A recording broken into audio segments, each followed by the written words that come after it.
Hello everyone, well my self Shivam from the achievers academy and आज हम फटाफट हमारे अकाउंट्स का chapter number 3 change in profit sharing ratio among the existing partners को फटाफट समझेंगे। बहुत ही इजी चैप्टर है और एग्जाम में कम से कम 6 से 7 नंबर का आएगा। फटाफट इसे समझ लीजिए क्योंकि ये जो चैप्टर है ये आपके एडमिशन एंड रिटायरमेंट में भी यूज किया जाएगा, डेथ में भी यूज किया जाएगा।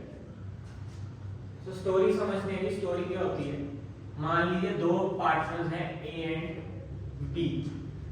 अगर वो पहले काम कर रहे थे इक्वल रेशो, तो इक्वल रेशो को लिखा जाता है 1/2 1/2। फिर मान लीजिए इनमें कोई बहस हो गई या अनबन हो गई और उसकी वजह से कभी भी अगर पार्टनरशिप में कोई अनबन होती है तो उससे फर्म बंद नहीं होती। उसमें हमारा जो पार्टनरशिप एग्रीमेंट है वो खत्म हो जाता है और उसे फिर से रिकंस्ट्रक्ट कर लिया जाता है। इसी को बोला जाता है रिकंस्टिट्यूशन ऑफ पार्टनरशिप। ठीक है, तो हम अपनी वापस एग्जांपल पे आते हैं। एग्जांपल है ए और बी पार्टनर्स हैं, एग्जिस्टिंग पार्टनर्स, पुराने पार्टनर्स, इनकी रेशियो है 1:1। ओके जी, और इनकी कुछ लड़ाई होने के बाद इनकी जो रेशियो है वो चेंज हो जाती है 3:2। ओके जी, तो न्यू रेशियो हो गई, ये हो गई ओल्ड, ये हो गई न्यू। तो 3:2 को लिखा जाएगा 3/5 2/5। तो आपको क्वेश्चन आ जाएगा कि कैलकुलेट सैक्रिफाइसिंग रेशियो। अब सैक्रिफाइसिंग रेशियो का मतलब क्या है कि किसने अपना शेयर छोड़ा और गेनिंग का मतलब है किसने उससे गेन करा। तो उसका फॉर्मूला क्या है, सैक्रिफाइसिंग, ये आपको एमसीक्यू भी आ सकता है। सैक्रिफाइसिंग रेशियो का फॉर्मूला होता है ओल्ड माइनस न्यू और गेनिंग रेशियो का फॉर्मूला होता है न्यू माइनस ओल्ड। ठीक है जी, अब आप दोनों में से कोई एक फॉर्मूला ही लगाओ, ठीक है, उसे अपना मेन फॉर्मूला बना लो। जैसे मैं बच्चों को बोलता हूं कि आप सैक्रिफाइसिंग रेशियो का अपना फॉर्मूला बनाकर रखिए। इसमें होगा क्या, जिसका आंसर पॉजिटिव में आएगा वो बंदा सैक्रिफाइस करेगा और जिसका नेगेटिव में आएगा वो बंदा गेन करेगा। ऐसे गेनिंग रेशियो में उल्टा हो जाता है क्योंकि गेनिंग रेशियो इसका नाम है, तो जो पॉजिटिव आएगा वो गेनिंग होगा, जो नेगेटिव आएगा वो सैक्रिफाइस होगा। तो बच्चे कंफ्यूज हो जाते हैं, इसलिए जो हमारा सैक्रिफाइसिंग रेशियो का फॉर्मूला है ओल्ड माइनस न्यू, आप इसे याद रखो, इससे ही आपका सारा काम हो जाएगा। मैं आपको ये एग्जांपल करके दिखाता हूँ। अगर हम ए का सैक्रिफाइसिंग या गेनिंग निकालना चाहते हैं तो ए का आएगा ओल्ड माइनस न्यू, तो एलसीएम आ गया जी 10 एलसीएम कैसे आया, 2 के टेबल में भी 5 नहीं आता और 5 के टेबल में 2 नहीं आता, तो ऐसा नंबर ढूंढिए जिसमें दोनों आए। तो 10 आ गया। अब 2 के टेबल में 10 कितने पे आता है, 5 पे, तो ये एलसीएम ऐसे लिया है। और 5 के टेबल में 10 कितने आता है, 2। तो देखिए जी, नेगेटिव आएगा तो पॉजिटिव, नेगेटिव का आ गया 1/10। अगर मैं ओल्ड माइनस न्यू लगाऊंगा तो अगर नेगेटिव आ रहा है तो that is our gaining part. अब बी का करके देखते हैं, 1/2 माइनस 2/5।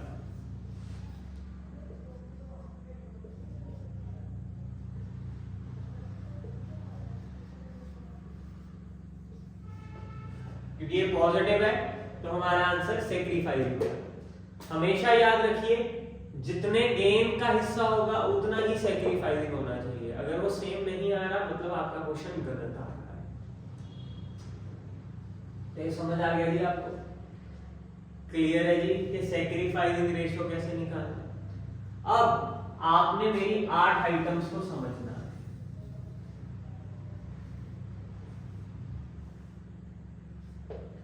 इन 8 आइटम्स को बोला जाता है क्यूमुलेटेड प्रॉफिट्स एंड लॉसेस। पर ये आपको क्वेश्चन में कैसे आएंगी, इधर लायबिलिटी,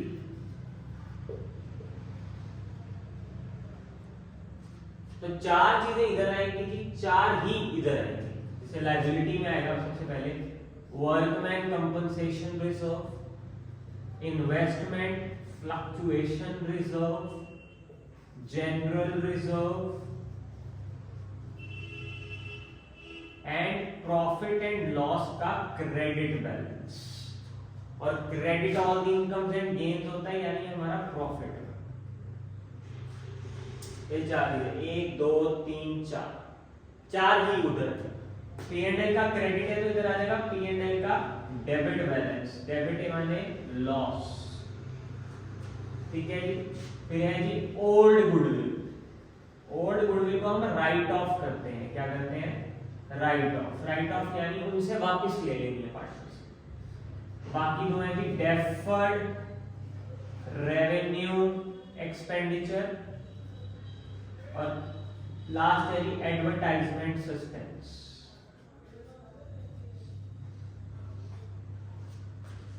अब अगर मैं अपने स्टाइल से आपको बताऊं कि इसको कैसे करना है तो आप समझना, जो हमारी बैलेंस शीट होती है ये कंपनी की होती है, फर्म की होती है, ठीक है। तो फर्म और जो पार्टनर है और ओनर है ये दोनों अलग अलग है, ये उल्टे चलते हैं। जो फर्म की लायबिलिटी है वो पार्टनर का फायदा है और जो फर्म के एसेट्स हैं वो पार्टनर का नुकसान है, अगर आप मेरे स्टाइल से चलेंगे। कैसे? अब अगर तो ये लायबिलिटी है फर्म की तो ये पार्टनर्स के क्या हुए, फायदे। तो पार्टनर्स क्रेडिट हो जाएंगे, credit all the incomes and gains, ठीक है। उनमें बंट जाएंगे चीजें। For example workman compensation reserve यहाँ 1 लाख दिया होता, ठीक है, और मान लीजिए पूरे साल में हमें वर्कर्स को कुछ नहीं दिया तो ये 1 लाख रिजर्व में पड़ा है। रिजर्व क्या होता है, प्रॉफिट का वो पोर्शन जो हमने साइड पे रखा है कि यार इनके काम आ जाएगा, पर अगर वर्कर्स ने उसको यूज ही नहीं करा तो था तो वो प्रॉफिट का पोर्शन। तो अगर यूज नहीं हुआ है या कुछ यूज होकर बच गया है तो वो बचा हुआ किन में बढ़ जाएगा, old partners in their old profit sharing ratio. अब ये जितनी 8 आइटम्स है ना ये सब बंटेंगी old partners in old profit sharing ratio. इसे मैं आपको बांट के दिखाता हूं। मान लीजिए 1 लाख है, ठीक है, तो ये पार्टनर के फायदे हैं, तो पार्टनर्स क्रेडिट हो जाएंगे टू ए टू बी। अब बताओ जी 1:1 में करोगे 3:2 में old partners in their old profit sharing ratio. तो ये 1 लाख ए और बी में बनेगा इक्वली क्योंकि ओल्ड इनकी इक्वली। ऐसे अगर मैं बोल देता P&L का डेबिट बैलेंस जो है वो है 80,000 तो ये फर्म का एसेट है तो पार्टनर्स का नुकसान, तो पार्टनर्स डेबिट हो जाएंगे और ये क्रेडिट हो जाएगा। बढ़ेगा इसमें 80,000 old partners in their old profit sharing ratio.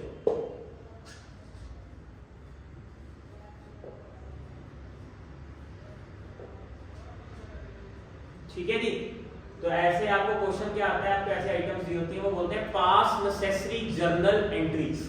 तो आपने ऐसे जर्नल एंट्रीज पास कर देनी है। बच्चा गलती क्या करता है, वो न्यू में बांट देता है या वो गेनिंग सैक्रिफाइसिंग में बांट देता है। मैं आपको बताऊंगा कब गेनिंग सैक्रिफाइसिंग में बांटना और कब ओल्ड में बांटना। अगर तो सिंपल क्वेश्चन आ गया दिया हुआ सामान और उन्होंने बोल दिया पास नेसेसरी जर्नल एंट्रीज, तो आपने ओल्ड रेशियो में कल्ली गली चीज को एंट्री कर देनी। अगर क्वेश्चन आ गया मान लीजिए 1 लाख है, ये 2 लाख है, ये 5 लाख है, ठीक है, ये 3 लाख है, और इधर इनको भी वैल्यू दे देते हैं 2 लाख, 8 लाख, 1 लाख, ठीक है जी। 10 10 2 11, चलो इसको थोड़ा सा बढ़ा देते हैं, इसको यहाँ पर हम इसको 8 लाख कर देंगे, ठीक है। अब ये सारी दी हुई है और वो बोल देते हैं pass a single entry. Single entry की जगह अगर बोल दे पास एन एडजस्टमेंट एंट्री, यहाँ बोल दे पास अ रेक्टिफाइंग एंट्री, तो कुछ और होगा।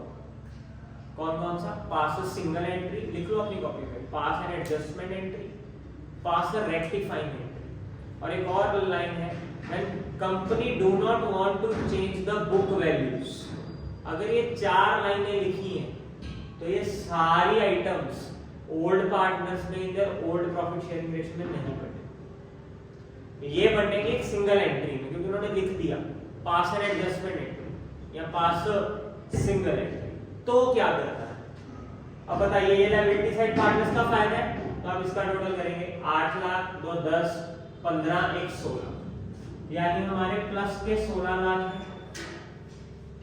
अब हम माइनस के चेक करेंगे, 8 2 10 1 11 11 80, माइनस का 11 लाख 80 हजार, तो ये बचा 4 लाख 20। इसे बोलते हैं नेट इफेक्ट, करेक्ट। तो ये नेट इफेक्ट दिया हुआ है। अब ये नेट इफेक्ट को बांटा जाएगा ना ही ओल्ड में ना ही न्यू में। याद रखिए, अगर उन्होंने बोल दिया pass an adjustment entry, pass a single entry, pass a rectifying entry, या when company do not want to change the book values, तो एंट्री होगी गेनिंग टू सैक्रिफाइस। ठीक है जी। तो देखिए जी, नेट इफेक्ट कितना है, 4 लाख 20 हजार का। गेनिंग और सैक्रिफाइसिंग कैसे निकाला जाता है, ओल्ड माइनस न्यू करके। तो ये इनके गेनिंग आ गए और इनका सैक्रिफाइस।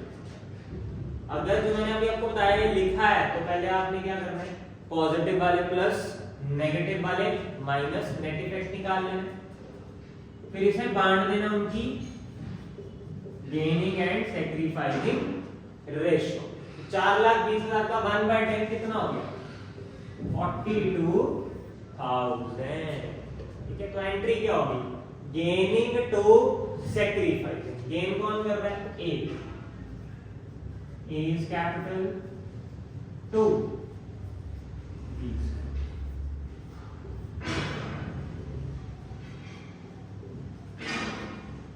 अगर तो प्रॉफिट हो रहा है, एक और बात, अगर प्रॉफिट हो रहा है तो गेनिंग टू सैक्रिफाइसिंग। अब मान लीजिए ये 16 लाख नेगेटिव का होता और 1180 पॉजिटिव का, तो जो नेट इफेक्ट आता वो नेगेटिव आ जाता, तो एंट्री उल्टी हो जाती, गेनिंग टू सैक्रिफाइसिंग की जगह सैक्रिफाइसिंग टू गेनिंग। ठीक है जी। आई होप आपको चेंज इन बीएसआर का बेसिक समझ आ गया होगा। इसके बाद इस चैप्टर में रहता क्या है, इसमें वर्कमैन कंपनसेशन और आईएफआर के 6 केसेस हैं, जिसकी वीडियो आपको आराम से YouTube पर बाकी लोगों की, बाकी मेंटर्स की मिल जाएगी। ठीक है, तो आप उन्हें देखिए, नहीं तो नीचे कमेंट कर दीजिए कि आपको उसकी वीडियो चाहिए, तो मैं उसकी वीडियो भी बना दूंगा। आई होप आप सबको समझ आया, जिनको नहीं आया वो फिर से एक बार इसे रिपीट पे देखें, उन्हें पक्का समझ आ जाए। Thank you so much.